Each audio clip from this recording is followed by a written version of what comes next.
little boys will come over and ask if you're a transformer.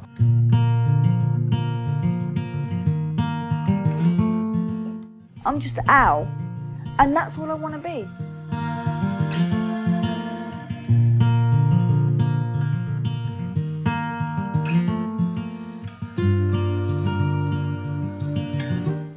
We were driving down a road in a Snatch, which is essentially an armoured Land Rover.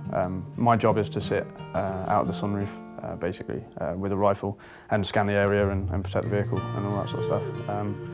We were driving down a road and a man pressed a button and a bomb went off. They didn't let my mum see me. They told her that I was ugly, I was going to die, that I looked like an alien. I mean, she could have had a complete freak. Had a breakdown, you know, they locked her room up and took her clothes away from her, so it was really traumatic, not a good start. During my recovery, I went straight to an army hospital, obviously after the explosion. I was in army hospital in Iraq for about 6 days, because they couldn't fly me because I lost so much blood. Then I came back to the UK, went to Birmingham, to Selly Oaks, did another 2 weeks there. And then had a week at home, see the family, get drunk, fall out of wheelchairs, and then went to Headley Court for 7 months. Headley Court's phenomenal, absolutely amazing place really.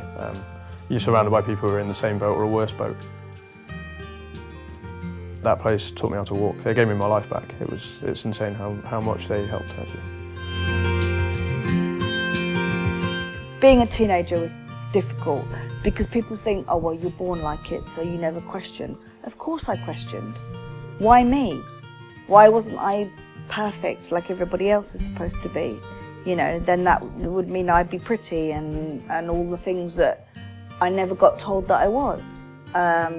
So that was a very difficult time. And I also realised when I was smaller, if on the rare occasions you did go out, people would like pat you on the head and tell you you're cute and give you money. Like, well, hey.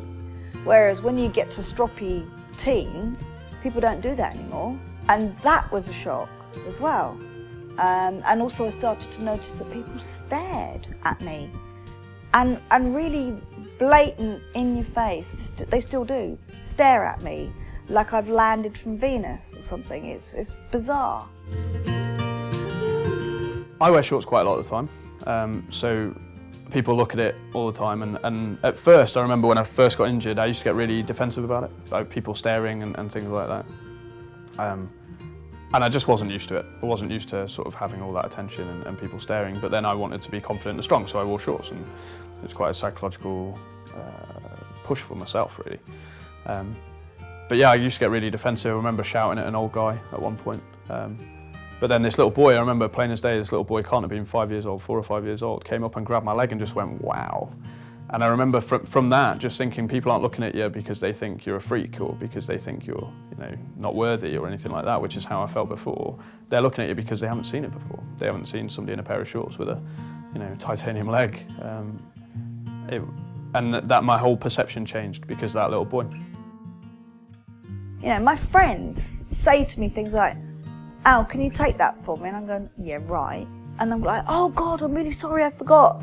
But to me, that is the biggest compliment because you've completely forgotten that I'm a critic. I'm just Al.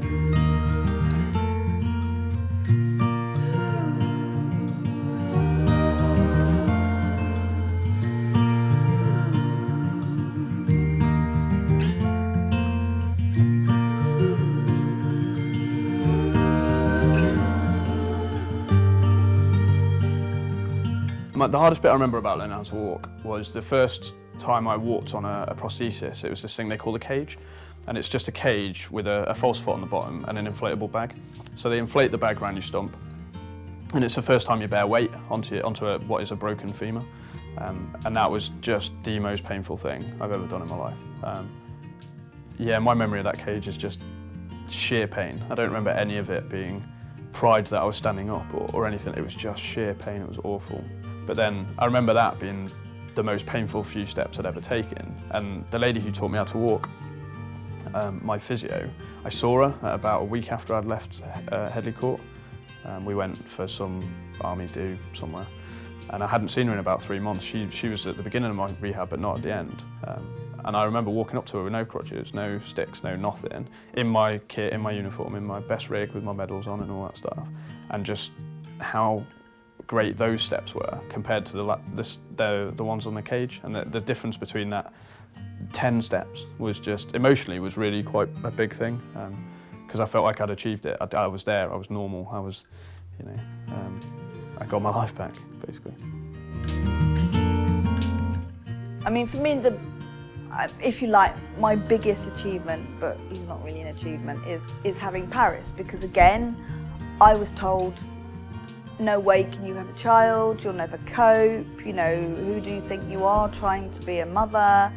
I can't express to anybody I try the way that I love him. My relationship with my mum, I think it's very strong because ever since I was very little I've had to grow up with her, and it's just been me and my mum since whenever, since forever.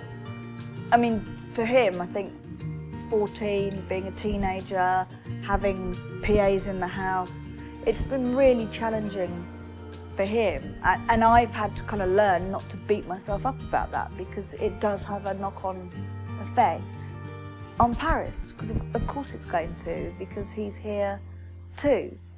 But I've always maintained, and always will do, I'm your rock, I'm here, I'm always here for you, and always will be. So even though other people have come and gone, he knows Mum's always there. Yeah, no, after I lost my leg, I didn't really do any sports. It was quite difficult, obviously, with losing the leg, and I didn't know what was available and how capable I was of doing it, really. So I was a bit down about it, if I'm honest. And then a charity called Toe in the Water came along and took me sailing as part of my rehab. So they basically do gym work on a boat, so you race yachts against other guys. And they, it was the first time where I'd gone, actually, I can still be competitive and still be sporty and still compete at a good level, a high level. I did Paralympic sort of development stuff and did a lot of sailing, really.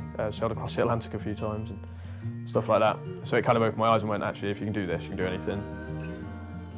In the UK, very much, disabled people are part of the community, regardless of what disability you have, be it mental health problems, be it learning, whatever. You are now encouraged to be out. I mean, when I was little, we didn't go out because it was like, oh no, you frighten the public. I love frightening the public. It's my mission in life to scare the general public. If you're scared of me, then I'm bloody right to be scared of me. And I think it's funny, it makes me laugh. And I get quite a kick out of it. Because I think, again, it's like, come on, I'm really not that different. Yeah, I'm not a 6-foot fashion model, but do I really care? No, I don't actually. I quite like the way I am. And that's taken time and lots of tears and pain and kind of nursing myself better that, it's okay to look the way I look. It's okay to have a body like I've got. It's about you, your personality. What do you give to other people? What do you offer the world? And again, a lot of disabled people are told that you offer nothing, and that's not true. I do a lot of stuff with other disabled groups, and I teach disabled kids sports and all that sort of stuff. So I'd like to think that me being quite positive has been a positive influence on people, but it's always hard to tell, really. I do try and do a lot. I try and work a lot with cadets and schools and stuff like that, because actually not a lot of amputees are as confident as I am. I'm happy to walk around and talk about it and all that sort of stuff, and some guys aren't, and I think if I have that ability to do that, then I should probably use it a little bit. It's really interesting, actually, to think of the difference between being born without a leg or losing it very young and then losing it as, I was 19, so I was not mature, but I was a bit older. And I have a lot of friends who lost it young, didn't have a leg for their entire life, or an arm, or whatever. And it's really interesting to see the different opinions on it and the different perspectives on it. A lot of guys who lost their leg at birth or really young wouldn't have it back, and it's because they don't remember having one, whereas I would. But I didn't have to go through quite a lot of the hardships that a lot of my amputee friends had. I didn't get bullied at school. Well, I did, but for the normal stuff, whereas they just got ostracised for, being different, and having to go through school with one leg and being bullied for it must be horrific. You hear so many people that, I hate this word, acquired a disability, but that's what they call it, who say, I am a better person, because it opens your eyes. I was like most young men, I just kind of did what I wanted and ignored everybody else's feelings and all that sort of stuff. It made me grow up really, really quickly. And I wouldn't go back to who I was before to get my leg back, but that doesn't mean I wouldn't like my leg back. If I had 2 legs now, I could play football instead of just coaching. I could coach and play, or I could sail a lot better. And there are days where it's annoying. You're trying to get up in a hurry and you can't because you've got to spend 10 minutes sorting your feet and things like that. So I would have my leg back, but definitely not at the loss of who I am now. I wouldn't go back to who I was.